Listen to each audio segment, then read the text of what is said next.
Қайырлы күн барлықтарыңызға. Бүгін осындай кабачкиден рулет жасаймыз. Салат. Бұған керекті заттар: кабачки, жұмыртқа, ұн, помидор, чеснок, майонез керек болады. Алдымен осылай кабачкиді жіңішке қылдырып кесіп аласыздар. Жұмыртқаға керегінше кішкене тұз саламыз и пергаментті майлап аламыз.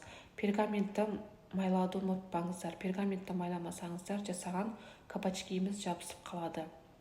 Содан кабачкиімізді екі жағын алып, осылай ұнға салып, жұмыртқаға салып, пергаментке салып отырасыздар. Барлығын осылай жасайсыздар. Пешімізді қыздырып аламыз. Духовкамызды қызып тұрған пеште 200 градуста 10-12 минут пісіреміз. Начинкасын дайындаймыз. Начинкасына майонез и жаңағы чесногымызды салып араластырып аламыз. Кабачкилердің бәрін осылай пісіріп аламыз, қызартып. Начинкамыз дайын. Помидорымызды кесіп аламыз. Осылай турап, кабачкиге осылай майонезді жағып, помидорды салып, творожный сыр салсаңыздар болады, или фетакса салсаңыздар болады. Осылай орап рулет жасаймыз. Барлығын осылай орап рулет жасап аламыз. Бетіне керекті соусты құрамын астыңғы жаққа жазып қалдырамын бәрін.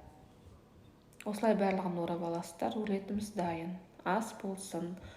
Менің каналыма тіркелуді ұмытпаңыздар.